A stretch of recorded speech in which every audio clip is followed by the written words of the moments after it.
وعزبات رحمتك وعزائم مغفرتك والغنيمة من كل بر والسلامة من كل إثم. اللهم ظلمنا أنفسنا وإن لم تغفر لنا وترحمنا لنكونن من الخاسرين.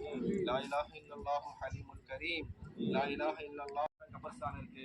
மீது அங்க 1,00,000க்கு மேற்பட்ட சஹாபாக்கள் இந்த இடத்துல இன்னைக்கு சவுதி அரேபியாவில் 12,000 கபர்ஸ்தான் இருக்கு. மீது உள்ள சஹாபாக்கள் எங்க போனாங்க?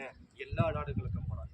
எல்லா நாடும் ரசூல் கிடையாது. மகரிப் இஷாக்கு பின்னால முஸ்லிமால வேற எந்த அமலும் இல்லை. ஏன்னு சொன்னது அரபால வந்துட்டு ஹஜ் எப்போ வரும்? சில காலத்துல வந்து குளிர்ல வரும், வெயில்ல வரும், பனியில வரும். அந்த மாதிரி சோதனையான காலகட்டங்கள்ல வரும் பொழுது எல்லா ஹாஜிகளை வந்து செஞ்சிருப்பாங்க, அரபா மைதானத்துல இருந்திருப்பாங்க, கஷ்டப்பட்டிருப்பாங்கன்னு சொல்லி அல்லாஹ் தஆலா முஸ்லிமானுக்கு போயிட்டு மகரிப் இஷாக்கு வந்துட்டு அந்த பள்ளியே தொழுகை நடக்கும். வெளியிலேயே அவங்க தனியா தொழுவாங்க. 2 ரக்காத் தொழுவாங்க. லொஹரே பாங்கு சொல்லப்படும், 2 ரக்காத் தொழுவாங்க. அதுக்கப்புறம் அசருடைய பாங்கு சொல்லப்படும், 2 ரக்காத் ஜம்மு கசர் செய்வாங்க. மொத்தம் என்ன செய்வாங்க? 2 ரக்காத் 4 ரக்காத் தொழுதுருவாங்க. தொழுது முடிச்சுட்டு ஹாஜிகளுக்கு என்ன வேலைன்னு பார்த்தோம்னா துவா கேட்கிறேன். உருவாக்கி வச்சுட்டான். அந்த பெயரின் பொருட்டால் கேட்டதுமே அல்லாஹ் தஆலா இறக்கம் வந்துருச்சு, நினைச்சிட்டான். அல்லாஹ் தஆலா இங்க வச்ச மன்னிக்கிறான். அரபா மைதானம் என்பது சாதாரண மைதானம் கிடையாது. பாவங்கள் மன்னிக்கப்படக்கூடிய மைதானம். ஆதம் அலைஹிஸ்ஸலாமுடைய பாவத்தை அல்லாஹ் தஆலா இதே மைதானத்தை வச்சு மன்னிச்சான். இந்த மைதானத்தை தான் நம்ம நினைச்சிட்டு இருக்கோம், நின்றுட்டு இருக்கோம். இன்னொரு சிறப்பு என்னன்னு சொன்னா, ஹஜ்ஜுடைய காலங்கள்ல பிறை 9 துல்ஹஜ் மாசம் பிறை 9 அன்னைக்கு என்ன செய்வாங்க? ஹாஜிகள் என்ன செய்வாங்கன்னு சொன்னா ஹோட்டல்ல இருப்பாங்க. ஹோட்டல்ல இருக்கும் பொழுது பிறை 8 அன்னைக்கு ஹோட்டல்ல இருப்பாங்க. இருக்கும் பொழுது என்ன செய்வாங்க? எல்லா ஹாஜிமார்களும் அல்லாஹும்ம லப்பைக் ஹஜ்ஜத்தன் சொல்லி இஹ்ராம். ஆதம் அலைஹிஸ்ஸலாம் சொன்னா அவங்க நம்மள மாதிரி ஒருவர் நினைச்சுக்காதீங்க, 60 அடி உயரம்.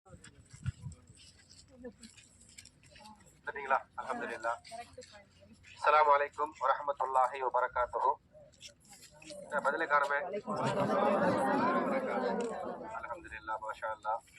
அஸ்ஸலாத்து வஸ்ஸலாமு அலா ரசூலில்லாஹி ஸல்லல்லாஹு அலைஹி வஸல்லம். அம்மா பாத். அல்லாஹ்வுடைய மாபெரும் கருணை இந்த புனிதமான அரஃபா மைதானத்திலே நம்முடைய காலடியும் படக்கூடிய ஒரு பாக்கியத்தை அல்லாஹ் தஆலா நமக்கு எல்லாம் கொடுத்தார். அல்ஹம்துலில்லாஹ்.